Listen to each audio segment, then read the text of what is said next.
में कांग्रेस के संगठन का विस्तार लगातार हो रहा है तो मोदी जी के पेट का दर्द बढ़ना स्वाभाविक है। और मोदी जी जब जब डरते हैं, पुलिस, ईडीआई और सीबीआई को आगे करते हैं।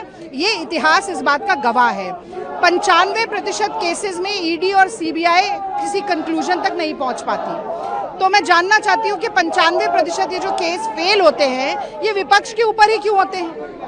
और अगर इनकी सक्सेस रेट इतनी कम है तो किस तरह से कठपुतली बनाकर मोदी सरकार इनका इस्तेमाल कर रही है। एक नॉन प्रॉफिटेबल कंपनी जिसका धारक, जिसका ट्रस्टी ना 1 रुपया ले सकता, ना 1 रुपया दे सकता, ना किसी इमूवेबल प्रॉपर्टी का कोई कमर्शियल ट्रांजैक्शन हो सकता, ना खरीदी जा सकती है, ना बेची जा सकती है, ना तनख्वाह है, ना पैसा है, ना खरीद फरोख्त है, तो मनी लॉन्ड्रिंग कहाँ से हो गई? ये बहुत ही हास्यास्पद आरोप है जिसका जवाब ईडीआई कोर्ट में नहीं दे पाएगी, पर वो तो कोर्ट की बात है।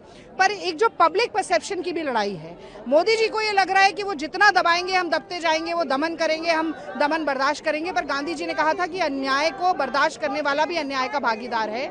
हम पूरे देश में आवाज उठाएंगे, सड़क से लेकर, सदन से लेकर संसद तक आवाज उठाएंगे और मोदी जी को बताएंगे कि उनकी तानाशाही नहीं चलेगी। ये पुलिस बैरिकेडिंग पर आपने सवाल उठाया, तो इतनी भीड़ लेकर कहां जाएंगे आप? हम प्रदर्शन करना चाहते हैं। ईडी के दफ्तर के बाहर भी बैठकर हमें प्रदर्शन करने का अधिकार है। और ये कोई 144 की धारा नहीं लगी है दिल्ली में, अगर लगी हो तो बताइए, तो फिर बैरिकेड क्यों लगाए जा रहे हैं? अच्छा, अगर संघ का कोई प्रदर्शन होता है, वो तलवारें लेकर चलते हैं, वो लाठियां लेकर पूरे देश में निकलते हैं, सुबह सुबह पार्क में लाठियों के साथ खेलकूद करते हैं, वो सब कुछ सही है। लेकिन अगर कांग्रेस पार्टी का निहत्था कार्यकर्ता सड़क पे खड़े होकर आवाज उठा के कहना चाहता है कि ये अन्याय है, ये गलत है, हेमंत बिस्वा शर्मा सबसे करप्ट होते हैं जब कांग्रेस पार्टी में होते हैं, और जो वहां जाकर धुलाई हो जाती है वॉशिंग मशीन में, और सबसे बेहतरीन सीएम में से एक हो जाते हैं, तो ये इस विरोधाभास, इस प्रतिशोध की राजनीति के खिलाफ हम आवाज उठाएंगे तो आप बाहर नहीं जाने देंगे। ये लोकतंत्र में नहीं चलेगा भाई साहब। कोर्ट में 11 रेट भी है वक्त संशोधन अधिनियम के खिलाफ, बिल के खिलाफ। सुप्रीम कोर्ट आज से सुनवाई कर रही है, आपकी पार्टी खुद सुप्रीम कोर्ट में है।